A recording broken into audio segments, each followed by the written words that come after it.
안녕하십니까. 이화여자대학교 목동병원 구암외과 김진우입니다. 오늘 제가 말씀드릴 내용은 약물 관련 악골괴사증 임상 가이드라인에 대해서 말씀을 드리겠습니다. 이 골다공증 환자가 왔을 때 발치나 임플란트 같은 걸 어떻게 할 것인지에 대해서 오늘 좀 상세히 말씀을 좀 드리겠습니다. 이 악골괴사증을 치료하는 입장인 구강외과 의사로서 그 악골괴사증은 그렇게 치명적인 질환이 아니고 잘 오히려 빨리만 처치만 되면 잘 치유되는 경우가 대부분입니다. 근데 이 병에 대해서 좀 과도한 경계가 좀 오히려 좀 우려스러운 그런 부분이 있는데요. 그런 이유는 이 병에 대해서 잘 모르는 부분이 오히려 많아서 그런 게 아닐까 하는 생각을 가지고 있습니다. 그래서 오늘은 이 약골괴사증의 전반적인 가이드라인에 대해서 그래서 악골괴사증의 정의나 약제 오버뷰를 해드리고 그 다음에 역학, 위험 요인, 치료 그 다음에 다른 어떤 새로운 내용들 RHPTH나 드러그 할리데이 그 다음에 임플란트 관련한 ONJ 그리고 예방 등에 대해서 말씀을 좀 드리겠습니다. 이 약물 관련 악골괴사증의 정의는 이젠 아마 잘 아실 거라고 생각합니다. 그 아래 세 가지를 모두 만족해야 되죠. 이 고릅수 억제제, 그러니까 골다공증 치료에 있어서 고릅수 억제제를 쓰게 되죠. 아니면 혈관 형성 억제제라고 부르는 그 항암제 관련 약들. 그것을 이 키포인트는 현재만 먹는 것이 아니고 이전에도 먹은 히스토리가 있다라는 그런 포인트가 있습니다.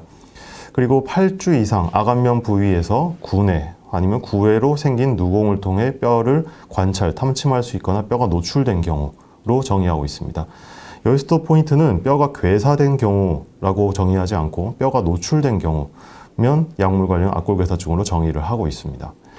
그리고 이 ORN 방사선 관련 골괴사와 배제를 해야 되기 때문에 방사선 치료 병력은 없어야 되고요. 그 다음에 골전이, 이 약성 종양 전이는 없어야지 이 약물 관련 악골괴사증으로 정의를 하게 됩니다. 이 진단에 상당히 어려움이 있는 게 이 물원즈인데요. 이 파노라마를 보시면 거의 정상처럼 보이지 않습니까? 저도 처음에 이 환자를 보기 전에 엑스레이를 봤을 때는 이 환자가 어떤 질병으로 왔을까 했는데 이 하악 왼쪽에 조금 이상한 부위가 보이긴 하지만 저게 음영일 수도 있을 것 같고 그래서 했는데 이 환자 증상은 아주 심하게 이 골 노출이 있었고 그 다음에 본스캔을 찍어 보니까 저렇게 하악에 어쩜 왼쪽에 전반적인 부위가 다 이 핫스팟을 보이고 있습니다. 악골괴사증이 다 저렇게 저런 범위를 넓게 가지고 이렇게 있는 것이죠. 그래서 저희 이 치과 의사로서 어려운 점이 파노라마 사진이나 아니면 CBCT 같은 걸로 잘 알 수 없다는 그런 점이 좀 어려운 점이 있습니다. 진단에 어려움이 있는 것이죠. 그래서 이 악골괴사증을 유발할 수 있다라고 처음 알려진 이 약제는 비스포스포네트 계열 약이죠. 이 비스포스포네트 계열 약에 대해서는 조금 더 짚고 넘어가겠습니다. 이 원래는 이 의학적인 목적이 아니고 1800년대에는 공업용 케미칼로 이렇게 개발된 이 제제입니다. 그래서 어떤 안티커러시브나 아니면 농업용수 이런 연화 이런 목적으로 사용됐는데 1960년대에 이제 어떤 의학적인 목적으로 사용될 수 있겠다라는 연구가 시작되었고 이 1990년대에 처음 이제 FDA에 승인이 됩니다. 저게 그 유명한 포사맥스라고 부르는 그 알렌드로네이트 머크사의 제품이죠. 이것과 관련해 가지고 오른쪽 사진을 좀 보시면 이게 1800년대 영국의 이 런던의 한 성냥 공장입니다. 근데 그때는 의학적인 목적으로 사용을 안 하고 어떤 이 성냥을 만드는 그 공장이었다고 했는데 이상하게 저 성냥 공장에 있는 이 사람들이 턱뼈가 괴사가 되고 고름이 나오는 퍼시저라고 부르는 그런 증상을 보고한 바가 있습니다. 그러다가 이제 역학 연구를 통해 가지고 이 어떤 물질이 문제구나 해가지고 이 사용을 금지했더니 저 증상이 없어졌다라는 그런 보고가 있습니다. 그게 바로 비스포스포네이트였던 거죠. 그래서 현재로서는 이 악골괴사증, 이 물원즈라고 부르는 질병이 어떤 새롭게 나타난 그런 질병이 아니고 이 비스포스포네이트가 의학적인 이 목적으로 사용되면서 나타난 2차 유행병의 그런 관점으로 보고 있습니다. 그래서 이 비스포스포네이트의 어떤 약물에 어떤 작용을 하는가를 생각해 보면 이 골다공증이라는 거는 특히 폐경후 골다공증 같은 경우에는 고흡수가 너무 늘어난 게 문제가 됩니다. 그래서 그 늘어난 고흡수를 억제하기 위한 약제죠. 그래서 이 위에 세 줄 보시면 파골세포에 의한 뼈 흡수를 억제를 하고요. 파골세포를 사멸시키는 역할, 그 다음에 파골세포가 만들어진 것을 억제하는 그런 역할을 합니다. 그래서 이 본터너버 레이트를 감소시킬 수 있고, 그러면 뼈 양이 증가하고요. 그래서 최종적으로는 골다공증 치료의 목적인 본 미네랄 덴시티, BMD라고 부르는 골밀도를 증가시키기 때문에 이 골다공증의 치료약이 되는 것입니다. 이 오른쪽 그림이 아주 유명한 그 졸레드노이트의 그건데, 골다공증은 임상적으로 그 골 감소증 정도 되면 아무 문제가 없습니다. 근데 골다공증의 문제는 골절입니다. 골다공증 때문에 뼈가 약해지면 골절이 일어나는데, 그 골절이 일어나면 그 고령의 환자에서 이런 골반이나 이런 데 골절이 되면 모탈리티가 아주 높거든요. 환자가 쉽게 돌아가실 수 있고 그렇기 때문에. 근데 그 골절 위험성이 67%까지도 감소를 할 수 있다라고 하는 이 졸레드노이트의 유명한 논문입니다. 이때부터 비스포스포네이트가 골다공증 치료의 퍼스트 라인, 가장 주된 약물로 사용되기 시작합니다. 이 약제를 좀 정리를 해보려고 하는데, 우리나라에서 사용되는 게 500개가 넘습니다. 이 정리를 할 수가 없기 때문에 약제의 이름을 저희가 다 외울 수가 없겠습니다. 그래서 근데 저희가 이 환자가 왔을 때 이 골다공증 치료를 받는데, 이게 비스포스포네이트인지 아니면 뭐 호르몬 대체제인지 뭐 비타민 제제인지 알 수가 없지 않습니까? 근데 비스포스포네이트 제제 같은 경우에는 특이한 이 주의사항이 있습니다. 아침 공복에 꼭 먹어야 되고요. 다른 약은 뭐 식사하고 먹지 않습니까? 근데 이거는 아침 공복에 꼭 복용하게 돼 있고, 물을 제외한 음료, 이 다른 약물과 함께 복용하지 말라고 돼 있습니다. 단일로 이렇게 먹어야 되는 거죠. 왜냐하면 이 식도 위장관계 자극이 아주 심하기 때문에 에소파링제얼 캔서까지 유발할 수 있습니다. 그래서 충분한 물과 복용을 하고, 복용 후에 최소 30분간 눕지 말라 이렇게 되어 있습니다. 그래서 이런 주의사항을 약국에서 이렇게 들었다 하면 이분은 비스포스포네이트를 복용하는 환자분이시구나 라고 아실 수 있으실 것 같습니다. 이 비스포스포네이트 계열 약물 외에 너무 최근은 아니고 2014년부터 이제 이런 포지션 페이퍼, 미국 포지션에서 가져왔는데요. 데노소압이라는 약이 새로 또 생겼습니다. 그 다음에 오른쪽은 항암제 계열 약들이죠. 이 약들이 악골결사증을 또 만들 수 있구나라는 것을 이제 이 보고를 하기 시작했습니다. 데노소압 같은 경우에는 이제는 아주 친숙해지실 이 약물이라고 생각을 합니다. 한 2년쯤 전에 이제 보험이 됐습니다. 그래서 근데 이 작용 기전은 이 비스포스포네이트와 아주 비슷하면서도 이 세부 기전은 또 완전히 다른. 그림을 보시면 가운데가 비스포스포네이트입니다. 가운데 비스포스포네이트 같은 경우에는 흡수가 되면 뼈에 이렇게 머물러 있다가, 그러다가 이제 파골세포가 와서 뼈 흡수를 하려고 시작하면 그때 옆에 국소적으로 들어가 가지고 파골세포를 사멸시키는 그런 역할이죠. 근데 데노소맙 같은 경우에는 이 항체입니다. 마브로 끝나는 게 항체죠. 항체 치료제죠. 그래서 파골세포는 아마 기억을 한번 떠올려 보시면 이 조골세포에서 이 오스테오블라스트라고 부르는 조골세포에서 랑클이라는 신호를 보내야 파골세포가 생기는 것입니다. 근데 그 신호인 랑클을 막는 이 항체가 바로 데노소맙인 겁니다. 그래서 비스포스포네이트와 작용은 결국엔 결과는 같지만 작용은 완전히 다른 그런 약제라고 할 수 있고요. 그래서 생물학적으로도 양리학적으로도 완전히 다릅니다. 어떤 면역계를 통해서 흡수되기 때문에 이 어떤 뭐 신장이나 뭐 그런 쪽으로 통하지 않고 그런 또 장점이 있고요.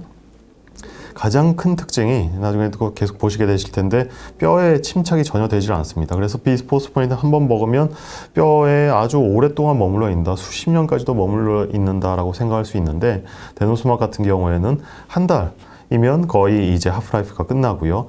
최대 6개월 정도면 거의 다 이제 이펙트가 사라진다라고 보이는 거죠. 우리 몸에 전혀 작용이 없다라고 생각할 수 있겠습니다. 그림을 좀 더 보면요, 요거는 캔서 모델에서 가져왔는데, 정상적인 본 리모델링이 이 조골세포에서 랑클 라이간드를 보내가지고 이제 파골세포를 활성화시키는, 그래서 뼈 흡수가 이루어지는 그런 과정이죠. 그리고 커플링을 통해서 조골세포에 의해서 피드백을 받는 그런 기전이죠. 근데 뭐 예를 들어서 골전이 악성종양 얘기입니다. 골전이 악성종양 같은 경우에는 조골세포를 너무 자극을 하죠. 그러면 랑클이라고 부르는 그 파골세포를 너무 이제 이 자극을 하는 겁니다. 그럼 파골세포가 뼈를 숭숭 이렇게 이 흡수를 시키는 거죠. 그걸 막기 위해서 데노소맙이라는 게 이제 들어가면 그럼 이제 이 조골세포에서 나오는 랑클이라고 하는 신호를 다 잡아버리는 겁니다. 그러면 파골세포가 뼈 흡수를 못하고, 그러면 이 튜머 셀이 전이를 할 수가 없어가지고 이 골전이를 막을 수 있다라고 생각을 하는 것입니다. 골다공증도 마찬가지 기전이라고 할 수 있죠.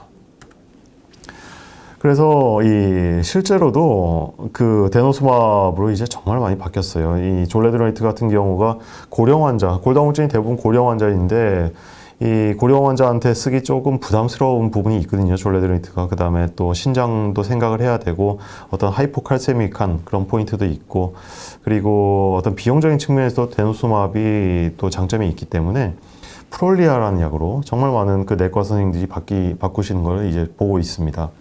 그래서 이 약제는 똑같은 이 데노스마브인데 약제가 두 가지로 나뉩니다. 하나는 프롤리아가 골다공증 치료 목적으로 쓰는 거고 6개월에 한 번 맞게 돼 있죠.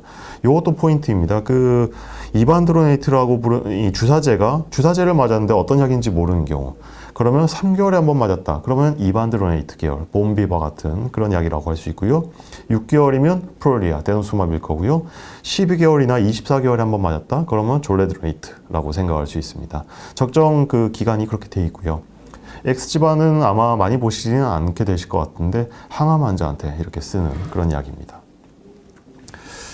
그렇다면 그 데노스마브랑 비스포스포네이트가 그 골 흡수를 막는 역할을 알겠는데, 그럼 앞골괴사증과의 그 리스크는 어떤가를 보시면, 이건 아직 좀 말씀드리기 조심스럽긴 합니다만 이 초기 문헌입니다. 아직 연구가 많지는 않은데 이 비스포스포네이트와 비교해서 데노스마브 같은 경우에 앞골괴사증 위험이 더 높다라고 말하는 논문들이 꽤 있습니다.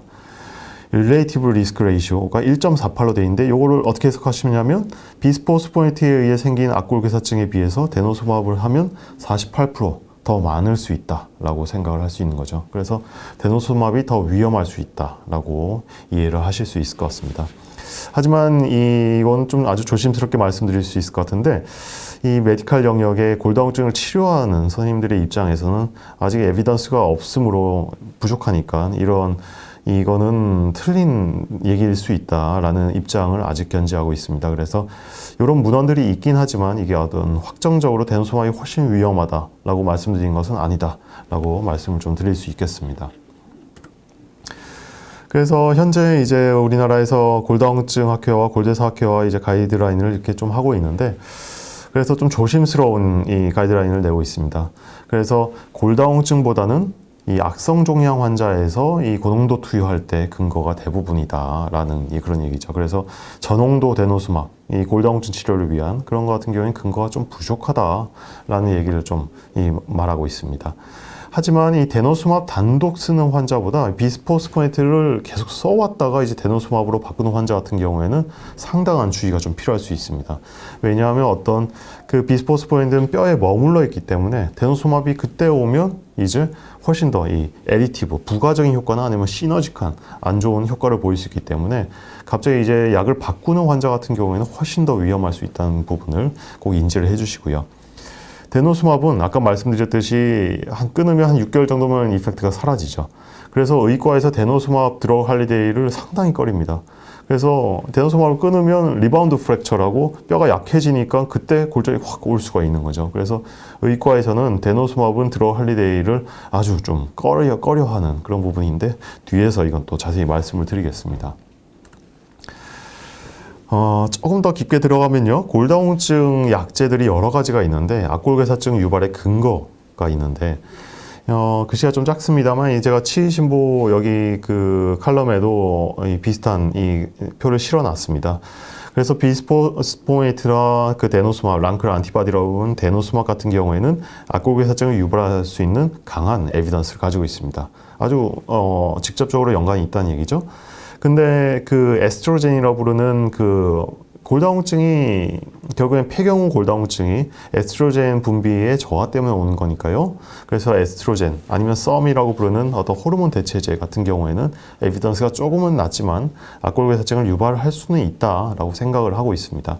그리고 다른 칼시토닌이나 그런 것들은 아직 좀 에비던스가 약하고요. 그다음에 PTH 같은 경우에는 좀 이따 자세히 말씀을 드리겠습니다. PTH는 오히려 반대입니다. 그리고 스클로로스틴 안티바디, 요게 이제 아마 요것도 이제 곧 보시게 되실 것 같은데, 이건 아주 복잡해 보이지만 여기 스클로로스틴만 보시면 됩니다.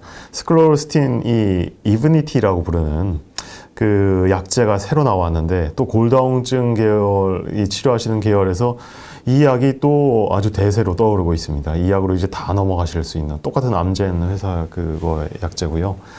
요게 골다공증 같은 경우가 골 흡수는 많아지고 골 형성은 줄어드는 거니까요.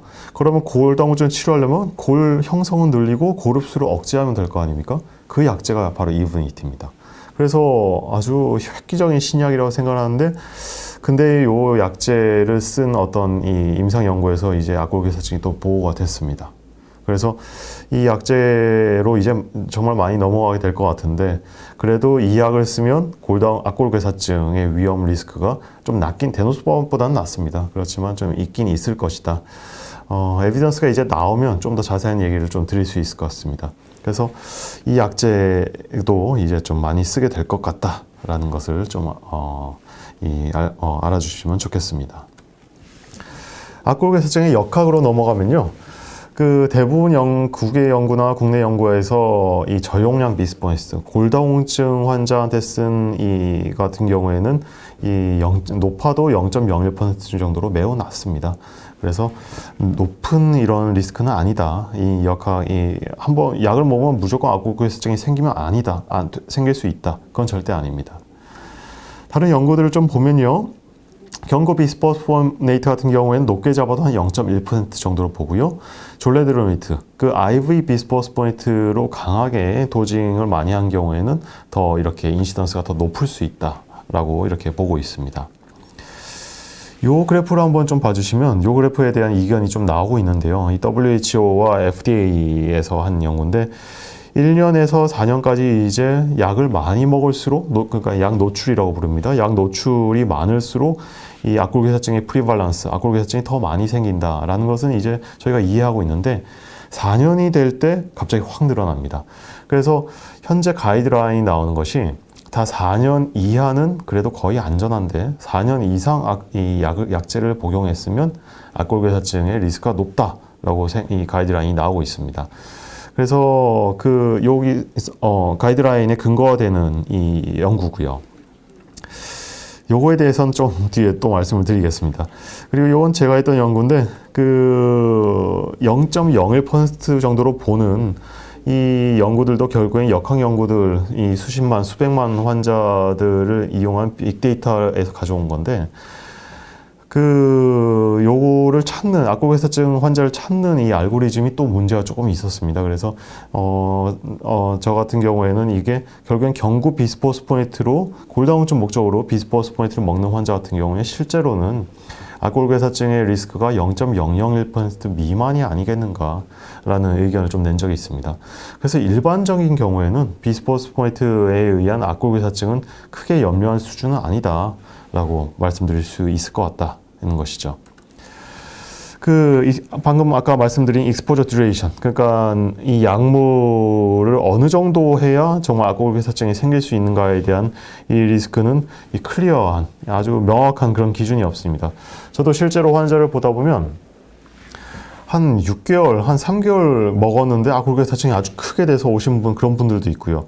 아니면 한 10년, 20년 드셨는데도 뭐 발치하고 임플란트하고 나서도 아주 멀쩡한 그런 환자들을 많이 봅니다. 그래서 이 같은 경우에는 어떤 유전학적인 어떤 취약성이나 어떤 에피제네틱한 그런 부분을 좀 오히려 의심을 하고 있고, 꼭 생긴다는 절대 아닌다는 겁니다.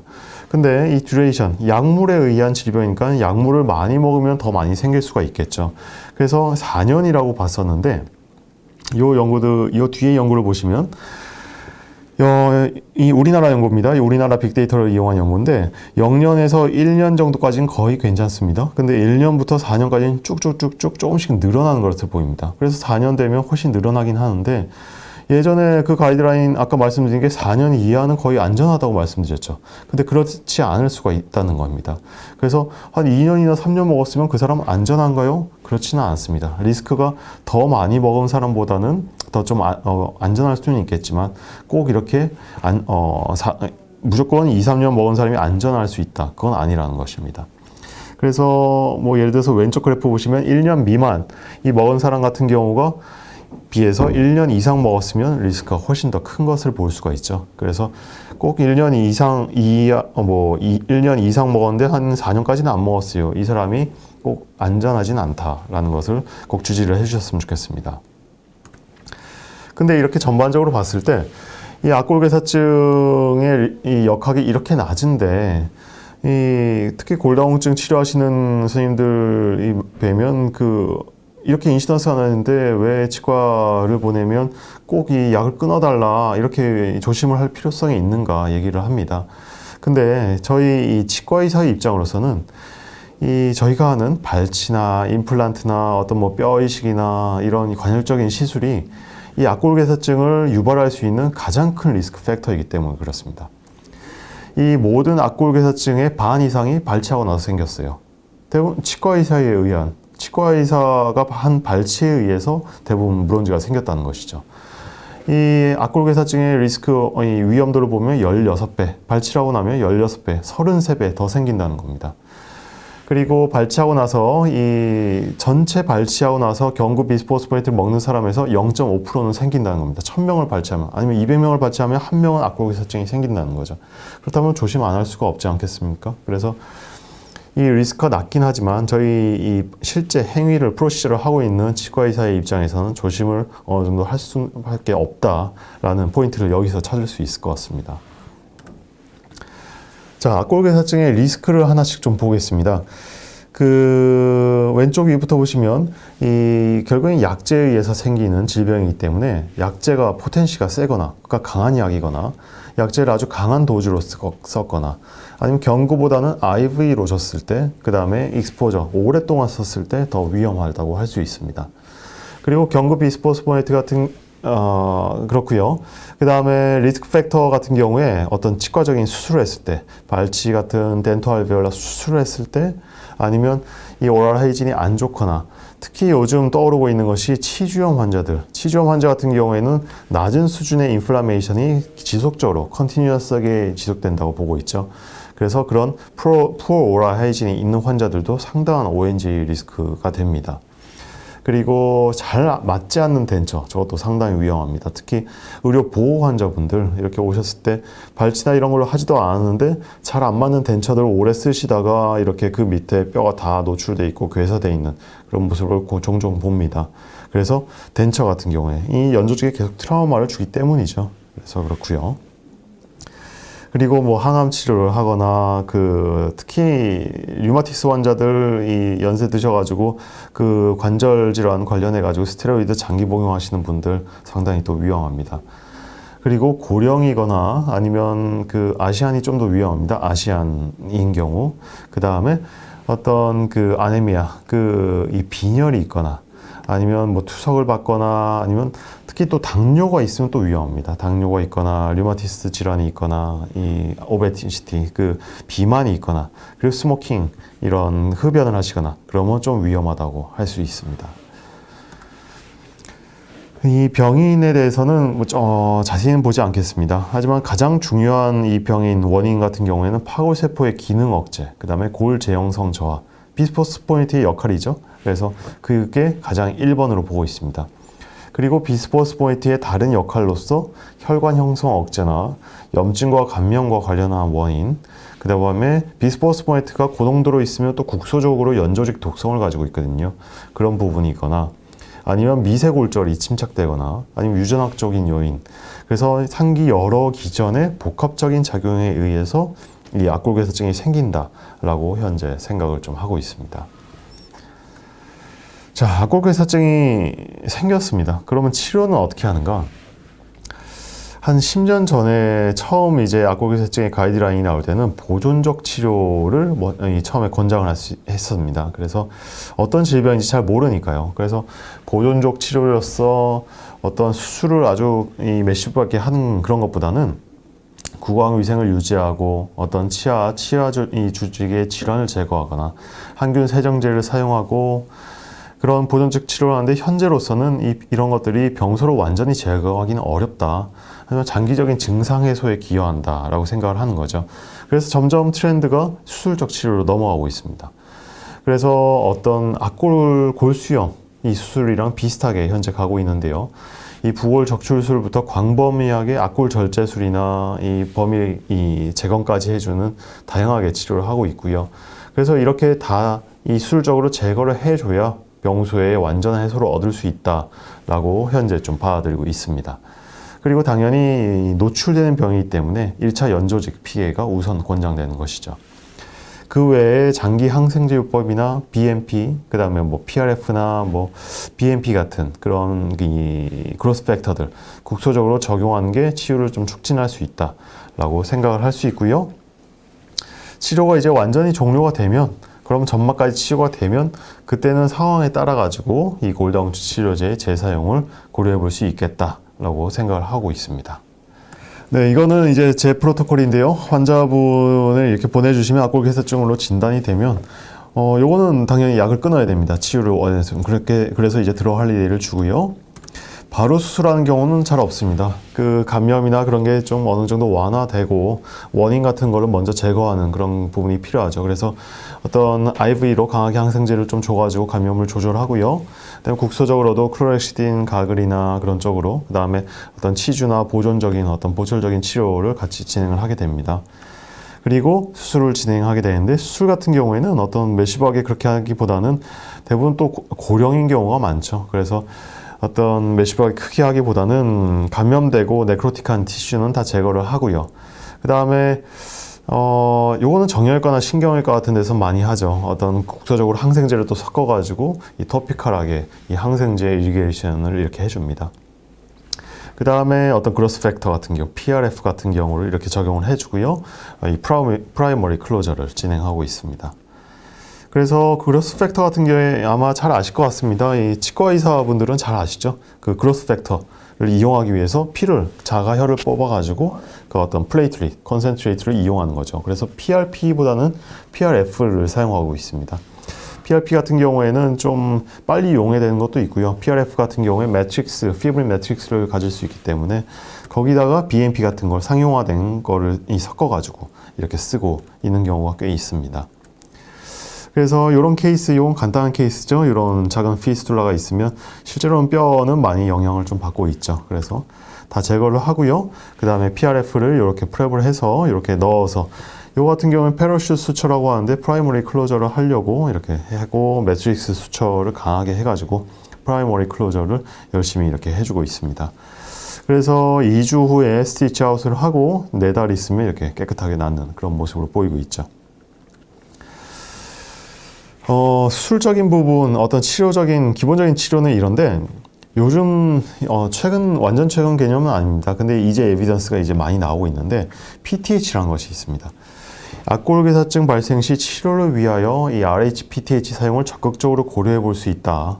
그리고 요 같은 경우에 증례와 문헌에서 신뢰성 있고 유효성 있는 치료 방법으로 보고되고 있다라는 연구가 이제 진행되고 있습니다. 요거는 제 케이스인데, 저런 환자가 있어요. 저런 보면 악골 어떤 바디, 맨디블라 이쪽에 심피스 쪽 바디가 다 이렇게 먹어가지고 세그멘탈로 잘라줘야 되는 그런 케이스죠. 근데 이 환자 같은 경우에 젊기도 하셨고, 그래서 너무 아까워서 수술을 안 해보고 이 PTH랑을 좀 써봅시다 했는데 6개월 후에 이렇게 깨끗하게 나은 케이스죠. 그래서 아예 환자들한테 설명하는 건데요. 뭐 항생, 소염, 약물, 수술, 그 다음에 드러할리데이를 줘야 되는데, 약물 치료라는 것을 아예 이제 넣었습니다. 부갑상선 호르몬 주사를 적극 권장하고 있죠. 이게 뭐냐면, 이 PTH 같은 경우에 우리가 이 생각에 PTH 호르몬 같은 경우에는 뼈를 오히려 흡수하는 그런 호르몬을 알고 있었지 않습니까? 근데 요거를 호르몬처럼 컨티뉴어스하게 이렇게 작용이 되면 뼈를 흡수하는 게 맞는데, 인터미턴트하게 뭐 하루에 한 번 아니면 한 주에 한 번 이렇게 주면 오히려 새로운 뼈를 형성을 할 수 있다라고 FDA에 유일하게 승인된 골 형성 제제입니다. 그래서 골다공증 치료제에서 비스포스포네트 같이 골 흡수 억제제가 있는데, 골 형성 촉진제는 유일하게 이 골다공증 치료제, 이 PTH인 거죠. 근데 이 약제가 악골개사증 치료에도 탁월하게 이렇게 작용을 할 수 있는 좋은 제제입니다. 그래서 이 제제 같은 경우에는 두 가지, 아니면 그 국내에서 이제 바이오시밀러가 나왔습니다. 대원제약에서 이렇게 나왔는데, 그 포스테오 같은 경우에는 하루에 한 번 직접 내가 맞는 것이고요. 그 다음에 테리본 같은 경우에는 병원에 와서 한 주에 한 번 맞는 것이죠. 그래서 저는 한 주에 한 번 맞는 게 오히려 더 낫지 않겠는가 했는데, 써보니까 한 주에 한 번 맞으면 또 강한 농도가 들어가니까 환자들이 좀 불편해 하는 게 있고요. 하루에 한 번 인슐린 주사처럼 직접 맞는 게 오히려 효과가 좀 더 낫지 않나, 환자들도 편안해하고, 그래서 포스테오 이쪽을 좀 많이 쓰고 있습니다. 이거 같은 경우에는 어떤 칼슘 레벨 변동이 있기 때문에 로컬에 계신 선생님들께서 편하게 쓰실 그런 약들은 아닙니다. 이 피검사도 좀 계속 해봐야 되고 그렇기 때문에, 그래서 요 같은 경우에는 어떤 가까운 구강외과나 이렇게 좀 보내주시면 그렇게 좀 쓸 수 있는 약제인 것 같고요. 그래서 아까 그 케이스입니다. 이런 케이스가 왔죠. 고름이 밖에서도 나오고 이 핫스팟이 좀 강하게 나타나죠. 그래서 수술 안 하고 그냥 외래 베이스로 그냥 저기 있는 부골은 세균의 덩어리니까요. 그래서 부골만 살짝 열어가지고 살짝 제거해주고 바로 그냥 이렇게 했던. 그리고 PTH를 계속 줬더니 그랬더니 이렇게 깨끗하게 나온 겁니다. 웬만한 뭐 악골 골수염이나 이런 것도 이렇게 치유시키기 정말 어렵거든요. 근데 악골 괴사증 같은 경우가 오히려 더 까다로울 수 있는데, PTH만 줬더니, 부골만 제거하고 간단히 PTH만 줬더니 이렇게 깨끗하게 나은 겁니다. 이런 약제는 없었거든요. 그래서 어떤 악골 괴사증의 마지막 어떤 리저버, 마지막 이 최후의 약제라고 생각을 하고 있습니다. 그리고 보험이 돼가지고 또 쉽게 또 예전보다 훨씬 싸졌거든요. 예전에 한 달에 막 1, 200 정도 했었는데 요즘은 그 한 1, 20 뭐 그 정도 정확한 그건 아닙니다. 근데 보험이 되면 오히려 그것보다 더 싸고요. 그래서 어렵지 않게 쓸 수 있는 약제입니다. 또 임상적인 주안점으로서 저희가 그 어떤 어떤 그 비스포스포인트 이런 약제를 하는 환자에서 발치나 임플란트를 해야 될 때 악골괴사증 위험이 있겠죠. 그런 경우에 이 골다공증 치료하는 선생님한테 PTH를 좀 써주십시오. PTH 치료로 좀 바꿔주십시오. 골다공증 치료를. 그렇게 하면 이 발치나 이 임플란트를 하고 나서 악골괴사증 생길 수 있는 그런 리스크를 확 낮추거나 오히려 더 치유시킬 수 있는 효과로 바꿀 수 있는 것입니다. 그래서 어느 정도 좀 바꾸고 완전히 치유가 잘 되면 그럼 이제 다시 뭐 그쪽으로 돌아가도 되겠죠. 그래서 임상적인 주안점으로서 이 위험한 덴토 알베올라 수술을 해야 되는 그 시점에서는 PTH로 좀 바꿔볼 수 있겠다라는 것을 이 임상적인 주안점으로 좀 기억을 해주셨으면 좋겠습니다. 자, 이제 드러 할리데이에 대한 또 이슈가 있죠. 그 골다공증 학회와 낸 가이드라인에서는 4년 이상 비스포스포인트 사용 시에, 아니면 4년 미만 사용 시에도 고위험 환자인 경우에는 2달에서 4달 중단 후에 치과 시술을 시작하는 것을 권장한다, 이렇게 얘기를 했습니다. 근데 좀 자세히 들어가 보면요, 이 미국 포지션 페이퍼에서는 덴토 알베올라 수술할 때 3달 전, 그 다음에 3달 후에 이렇게 그 약을 좀 끊는 게 좋겠다 얘기를 하는데, 그 이후의 포지션 페이퍼들에서는 좀 갈팡질팡합니다. 이 에비던스가 부족하다거나, 아니면 어떤 거는 뭐 미국 ADA는 미국 치과의사협회죠. 2년 이하로는 뭐 괜찮지 않나. 아니면 4년 이상인 경우나, 아니면 리스크가 있는 경우, 류마티티스 이런 게 있거나 스테로이드, 당뇨 이런 게 있으면 그럼 드러 할리데이를 줘라, 이렇게 얘기를 하는데, 이게 왜 그러냐면 비스포스포이트 같은 경우에 아까 처음 잠깐 말씀드렸지만 뼈에 침착이 됩니다. 그래서 약제를 한번 딱 주고 나가지고 몇 달 끊으면 약제가 바로 다 없어지는 것이 아니고 뼈에 남아있기 때문에 한 2달에서 3달 줬다고 이 약제의 효과가 다 사라지는 게 아니기 때문에 악골괴사증 리스크가 다 없어지지 않는 게 아닌가, 이런 생각을 하게 되는 것이죠. 그래서 이건 넘어가겠습니다. 그래서 이 포인트, 이 드러 할리데이 포인트를 생각을 해주셔야 되는데, 저희가 발치나 임플란트나 덴토 알베올라 수술을 할 때 가장 이 위험한 것 같은 경우에는 왼쪽 사전 휴약 같은 경우에는 복용한 비스포스포인트 약제가 골에 영향을 줄 수 있는 시간이겠죠. 그게 사전 휴약의 개념인데, 이 같은 경우에 비스포스포인트가 복용이 되면 비스포스포인트는 한 1, 2주면 몸에서, 아니 하루 이틀이면 이 몸에서 다 배출이 됩니다.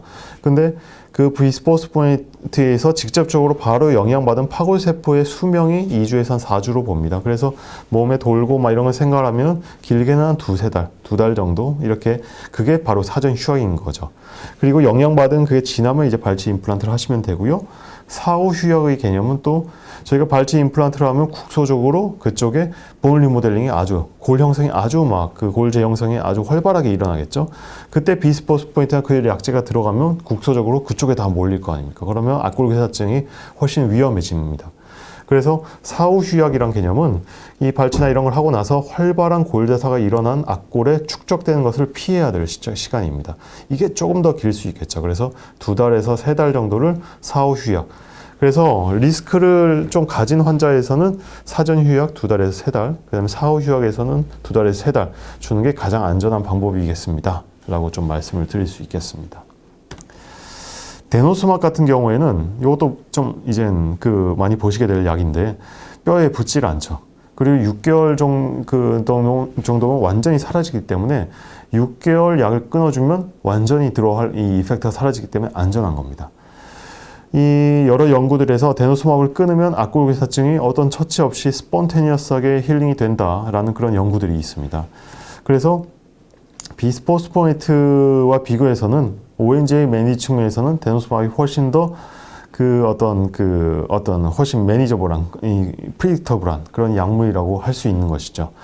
근데 이게 좀 더 복잡합니다. 이게 데노스맙에서 아까 안 끊으려고 한다고 했죠. 아까 그 의과 선생님들이. 왜냐하면 6개월 이상 끊으면 리바운드 프랙처라고 약 잠깐 끊었다가 골다공증에서 골절이 된 경우들이 많이 보고가 되고 있는 것이거든요. 그래서 요건 좀 아주 심화된 내용인데, 자, 여기 보시면 데노스맙을 이렇게 주면 CTX 레벨을 봅니다. 그래서 CTX 레벨이 한 3개월부터 이제 쭉 이제 다시 증가를 하게 되죠. 골 재형성이 더 이렇게 많이 늘어나면서 위험한 포인트입니다. 그래서 3개월에서 7개월까지 이렇게 쭉 이렇게 이제 되다가 이제 한 5개월까지는 이렇게 감소된 시점으로 가다가 이제 계속 증가를 하게 되는 것이죠. 그러다가 이제 두 번째 이 도즈가 안 들어간다면 CTX는 한 9개월까지 이렇게 쭉 증가를 해서 아주 위험한 상태가 됩니다. 그러면 이 데노스마 세컨 도즈를 여기 줘야 되는 시점이 6개월 그 시점이 아니고 저희 덴탈 수술을 5개월 정도 되는 시점에 수술을 한다면 어떨까요? 그러면 5개월 되는 시점에 저희가 덴탈 수술을 할 때는 그때는 이 골다공증 측면에서 안전하고 저희 악골괴사증 측면에서도 데노스마 이펙트가 거의 없기 때문에 안전한 겁니다. 그래서 5개월 시점에 수술을 하고 치유를 한 2달 잡지 않습니까? 임플란트나 어떤 발치의 완전한 치유를. 그래서 2달 동안 2개월 기다리고 나서 7, 8개월 되는 시점에 데노스맙을 주면 이때 제일 이 데노스맙의 이펙트도 거의 없이 안전하게 수술할 수 있고 그러니까 골다공증성으로도 그렇고 덴탈 수술로서도 안전한 그런 시점에서 할 수 있는 게 데노스맙 들어가면서 5개월 있다 하는 게 가장 안전하다라고 말씀을 좀 드릴 수 있겠습니다. 자, 그리고 좀 더 들어가 보면 드러그 할리데이 같은 경우에 2번이 저희가 생각하는 어떤 악골괴사증이 이 위험성 때문에 약을 좀 끊어줘라 이런 거였는데 요즘 좀 또 다른 얘기가 나오고 있죠. 이 알렌드로네이트, 졸레드로네이트 이 약제를 계속 줬는데 골다공증 치료를 하다 보니까 BMD, 골밀도가 한 3년에서 5년 줘도 더 이상 올라가지 않는 것을 이렇게 발견하게 되었습니다. 이게 왜 그러냐면 졸레드로네이트 같은 그런 비스포스포네이트 계열 약제 같은 경우에는 뼈의 어떤 캔설러스 본보다는 콜텍스에 가가지고 작용을 많이 하거든요. 그래서 원래 캔설러스가 더 늘어야 좋은 뼈죠. 근데 콜텍스가 늘어나 보니까 더 늘어나질 않는 겁니다. 그래서 요즘 나오고 있는 가이드라인이 그러면 약제의 부작용도 있으니까 한 3년 약을 줬으면 약을 좀 끊자. 그러다가 한 1, 2년 좀 끊어보고 좀 위험하다 이제 싶으면 다시 쓰자. 이런 가이드라인이 나오고 있습니다. 그렇다면 저희가 또 생각할 수 있는 것은 그 약제를 끊었을 때 이 악골괴사증 치료, 어떤 치과 치료를 그때 하면 제일 안전하겠죠. 그래서 어떤 의과 골다공증 치료하는 선생님과 이 긴밀한 협진이 좀 필요한 것이 골다공증 선생님들도 한 3년 이제 좀 잠깐 쉴까? 약을 할 때 그때 치과 치료 좀 하고 오세요. 이런 얘기가 되면 제일 안전하게 치료를 할 수 있는 것이죠. 그러니까 이피커시 측면에서 이드로할리데이를 줄 때 그때 치과 치료를 하라 라고 좀 말씀을 드리고 싶습니다. 자, 그래서 요 가이드라인 나오고 있는 것을 좀 정리해서 좀 말씀드리면, 골다공증 치료를 좀 받고 있는데 어떤 다른 심텀 없는 환자 같은 경우에는 에비던스는 거의 아직 약합니다만 악골괴사증이 생길 수 있는 리스크 환자로 좀 볼 수는 있습니다. 하지만 어떤 일렉티브한 치과 수술은 전혀 컨트라 인디케이션이 되질 않습니다. 솔직히 저도 다른 리스크가 없으면 웬만하면 약 드시고 계셔도 거의 발치나 뭐 그런 걸 거의 바로 합니다. 근데 다른 뭐 당뇨나 아니면 아주 어떤 전신질환에 아주 고통받고 있는 어떤 소모성 질환이나 그런 걸 가지고 계시거나 약제를 너무 오래 드셨거나 그런 거 같은 경우에 당연히 뭐 드러그 할리데이를 주겠죠. 근데 그렇지 않고서는 거의 바로 발치를 좀 하고 있는 그런 추세라고 할 수 있습니다. 하지만 이 생물학적인 좀 리스크, 이 근거는 좀 약하지만 이 법적인 근거로서 좀 안전하게 하시려면 수술, 이 덴토 알베올라 수술 전 2달, 그다음에 수술 후 3달 정도 약을 끊어주는 게 가장 안전하다라고는 말씀을 드릴 수 있겠습니다. 그래서 조금 더 나눠보면요. 4년 이하로 경구 비스포스 포인트를 먹고 다른 리스크 팩터가 없으면 그냥 하십시오. 그리고 4년 이하로 먹었는데 다른 그 스테로이드를 장기 복용했거나 당뇨가 있거나 그런 리스크가 있는 경우 같은 경우에는 약을 그래도 좀 끊어주고 하시는 게 좀 안전하겠습니다 라고 말씀드릴 수 있고, 4년 이상 먹었으면 그래도 조금 제거하시는 게 이 드로우 할리데이를 좀 고려하시는 게 좋겠습니다. 자, 그리고 임플란트 관련된 악골괴사증 케이스를 한번 보겠습니다. 케이스를 한번 가져와 봤는데 저희 병원에서 2005년에 이 고령인데 이 임플란트를 심으러 오셨죠. 이때만 해도 악골괴사증이 2003년에 처음 리포트 됐으니까요. 그 악골괴사증에 대한 개념이 없었죠. 저희한테 우리나라에 거의 없었습니다. 근데 이 환자 같은 경우에는 정형외과에서 보사맥스, 악토넬, 에비스타, 에비스타는 비스포스포이트 계열은 아니고요. 봄비바 다양하게 드시고 계셨죠. 그러다가 이제 임플란트를 심습니다. 이렇게 심고 오른쪽 아래 보시면 보철이 잘 올라갔죠. 그러다가 2009년쯤 몇 년 있다가 보니까 왼쪽 위에 이 상악, 이쪽 임플란트에 뭔가 좀 거뭇거뭇한 게 좀 생기는 걸 좀 확인할 수가 있습니다. 그러다가 이제 1년쯤 있다가 오셨는데 이 상악 좌측 구치부의 통증, 악취가 이렇게 강하게 있고요. 그래서 이 보철물 제거해보니까 바로 흔들리고 쑥 빠집니다. 그때서야 이제 악골괴사증으로 진단을 하고 바로 이제 조직 바이옵시 보내고요. 그리고 약을 끊고 이제 악골괴사증으로 진단이 되는 것이죠. 그래서 이 포스트업, 수술은 아주 간단했겠죠. 바로 이제 제거하고 나서 큰 구덩이가 저렇게 남습니다. 그런데 그때만 해도 수술을 크게 하는 그게 아니었습니다. 국소마 치료에서 간단하게 조금씩 이제 부골을 긁어내는 그런 수술을 하죠. 그래서 참 여러 번의 수술을 하게 됩니다. 그래서 조금씩 하고, 특히나 사이너스와 붙어 있으니까 공기가 자꾸 통하고 밑에 뼈가 없으니까 잘 낫지를 않습니다. 여러 번 계속 수술을 하게 되죠. 저렇게 부골이 이제 나오면 또 부골 또 이제 하고 다시 덮어주고 이런 수술을 여러 번 하게 됩니다. 그제서야 이제 2년쯤 있어서야 이제 완전히 나은 치유 모습을 보이고 있죠. 그래서 이 악골괴사증 임플란트 관련해 가지고 이렇게 생긴 케이스인데, 특히 상악 구치부에 생기면 이렇게 좀 까다롭습니다. 그래서 2년에 걸쳐서야 이제 어느 정도 치유를 받고 저기 큰 구덩이를 보이는 그런 케이스이죠. 다른 임플란트 케이스 같은 경우에도 하악 좌측 구치부 보면 자세히 보이실지 모르겠는데 이쪽 임플란트 주변에 오히려 본 임플란트 컨택은 유지하고 있죠. 근데 주변 약간 좀 떨어져서 어떤 부골처럼 보이는 그런 형태가 보입니다. 그래서 바로 보철물 제거해 보니까 바로 이렇게 쑥 빠집니다. 임플란트가. 그래서 큰 구덩이가 남게 됐고, 역시 구덩이가 크니까 잘 낫지를 않죠. 그래서 이런 케이스가 있습니다. 근데 요거를 생각해 보면 지금까지 제가 말씀드렸던 것은 아래 그래프, 비스포스 포인트나 그런 약제를 먹었을 때 임플란트나 어떤 발치를 하고 나면 악골괴사증이 생길 수 있다 였죠. 근데 위에 케이스를 보면 임플란트를 심고 나서 잘 쓰고 있다가 한 1년, 2년 아니면 10년 잘 쓰시는 그런 분들이 계시는데, 비스포스 포인트나 그런 약제를 이제 들어갔는데 잘 쓰던 임플란트가 갑자기 악골괴사증이 돼서 오시는 케이스. 요즘 참 많이 봅니다, 이 케이스들을.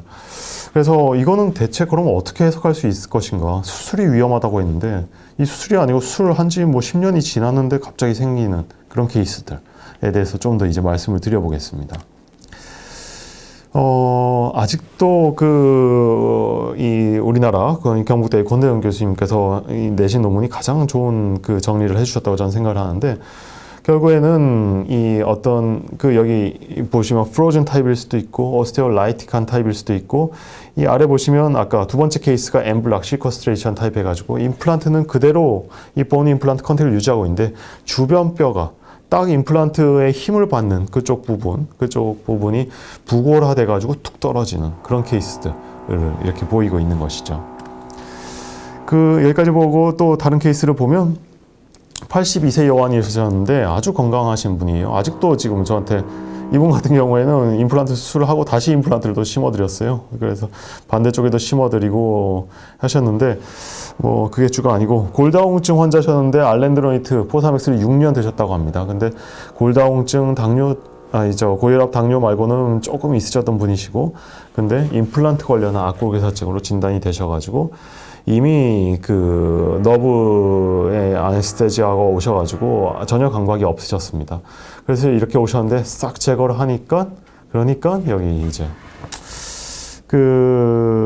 여기 보시면 본스캔에서 이제 핫스팟이 이렇게 강하게 보이죠. 그래서 핫스팟 임플란트 주변 부분이 아니고 어떤 이 아래턱 반대쪽 전체가 다 이렇게 영향을 받고 있는 그런 케이스라고 할 수 있습니다. 그래서 이렇게 다 제거되어야 되는 그런 케이스죠.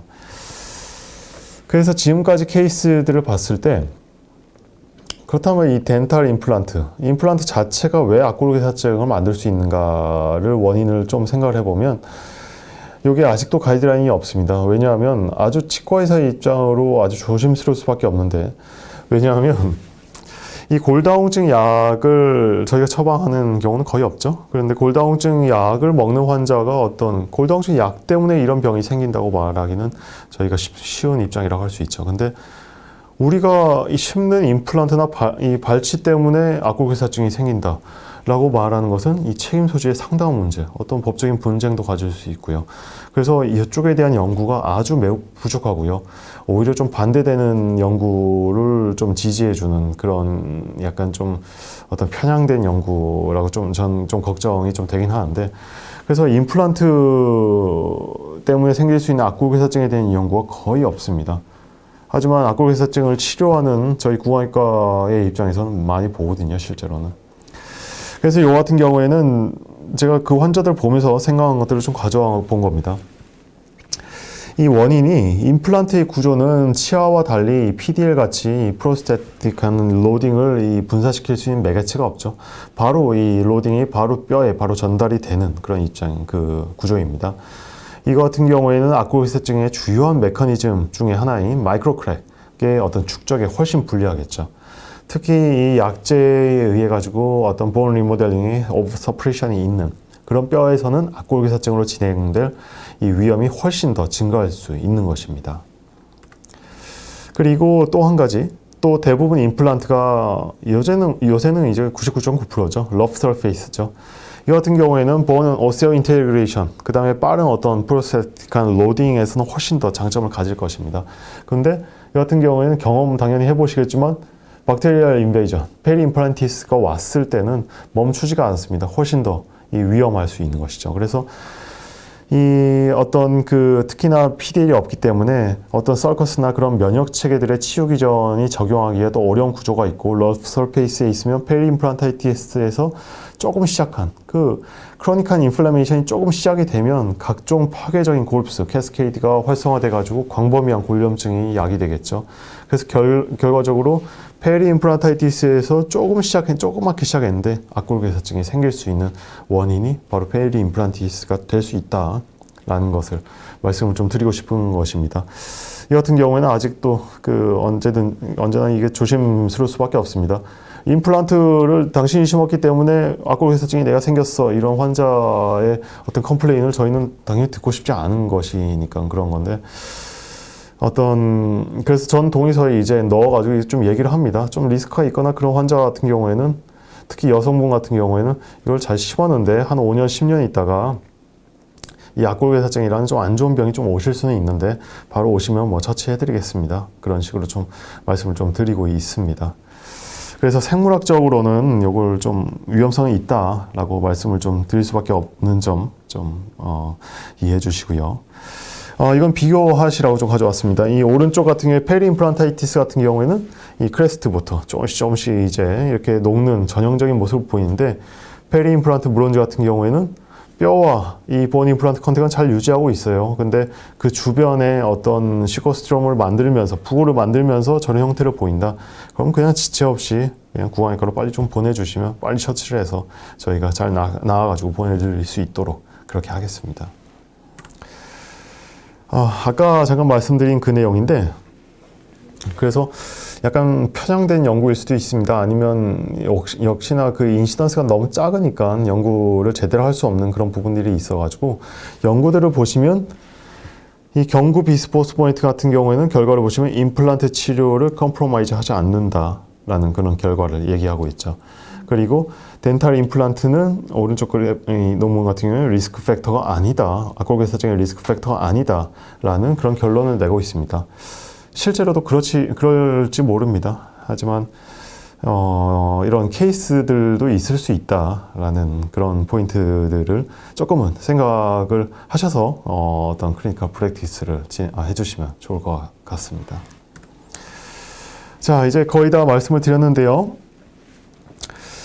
저도 가끔 들어가 보는데, 의사 커뮤니티, 의사들이 다 모이는 메디게이트, 그쪽에 익명 게시판이 아주 활성화되어 있죠. 근데 들어가 보면, 이 치과 골다공증 치료하는데 치과에서 치과 치료만 하려고 그러면 다 약을 끊어달라고 한다. 이거 대체 어떻게 해야 됩니까? 아니면 협진 의뢰서를 써달라고 하는데 이거 어떻게 해야 됩니까? 이런 얘기가 있습니다. 그래서 저희 치유신보 여기에 이 기사까지 났죠. 그래서 의사 커뮤니티 치과 의뢰서 대응 매뉴얼까지 공유되고 있다. 그 다음에 회신에 발치가 가능하다는 내용을 절대로 적어서는 안 된다. 이런 지침 매뉴얼까지 돌고 있는 것이죠.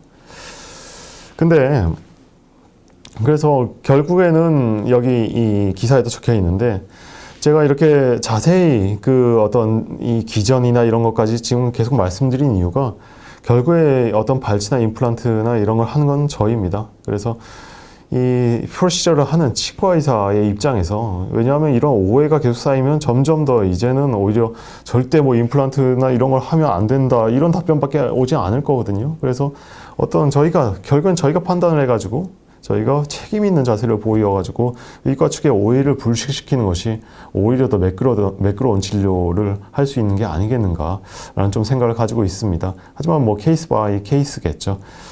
그래서 치과의사의 저희 자존심을 걸고 주체적으로 판단해야 된다라는 문구가 적혀 있는데, 그걸 좀 가져와 봤습니다. 하지만 또 이거 좀 다른 또 비슷한 내용인데, 또 치의신보에서 역시 가져와 봤습니다. 의료중재원에서 이 골다공증 환자 발치 악골개사증 주의보 해가지고, 아마 이 케이스 같은 경우에는 발치를 했는데 악골개사증이 생기셨나 봐요. 그래서 이 같은 경우에 책임 소지를 물으려고 내과적 협진 필요성, 그 다음에 약물에 의한 악골개사증 가능성 얘기 안 했다, 상급병원 전원 얘기를 안 했다고 하는데, 그렇다면 골다공증 환자는 치과 치료 시에 내과적 협진을 꼭 해야 된다? 라는 그런 의도의 그런 판결을 지금 내린 것이거든요. 근데 저도 가끔씩 법원이나 그런 데서 그런 게 옵니다. 신체 감정서, 감정서 이렇게 오면 답변을, 아니 그렇다면 저희 발치할 때마다 내과로 다 협진을 보내라는 것이냐. 그렇지 않다. 이거는 어떤 의료의 어떤 소모적인 행위다. 라고 이렇게 답변을 해주고 있는데, 그래서 이 같은 경우에는 저는 이런 문의나 어떤 그런 게 오면 적극적으로 얘기를 하고 있습니다. 절대 내과적 협진을 꼭 할 필요는 없다. 하지만 이 어떤 전반적인 건 치과의사에게 어느 정도 이 기본적인 어떤 책임은 있지만, 어떤 의과적인 부분은 당연히 의과적인 부분에 물어볼 수 있는 것이고, 하지만 이 모든 내과적 협진을 다 해야 되는 것은 절대 아니다라는 것을 얘기하고 있습니다. 그래서 지금까지 말씀드렸던 어떤 리스크, 어떤 환자가 악골개사증이 위험하다, 내가 어떻게 하면 이를 좀 피해갈 수 있겠는가, 요거를 잘 판단을 하셔가지고 어떤 내과적 협진을 보내야겠다, 아니면 내가 그냥 내 판단하에 어떤 발치나 이런 걸 하겠다라는 것을 어떤 기준을 하실 수 있게 지금까지 좀 말씀을 드렸던 것 같습니다. 이런 기사나 이런 것도 있는 것도 꼭 참고해 주시고요. 그래서 지금까지 악골괴사증의 어떤 그 전반적인 내용을 다 좀 다뤄봤던 것 같습니다. 훨씬 더 많은 내용이 있는데 자세한 것은 어떤 이 메일 주소로 좀 아니면 어떤 케이스나 어려운 점이 있거나 그러시면 아니면 케이스 어떤 환자의 어려움이 있거나 그러시면 보내주시면 저희가 잘 매니지 해가지고 다시 바로 보내드릴 수 있도록 하겠습니다. 경청해 주셔서 감사합니다. 치과계의 넘버원 채널 치의신보 TV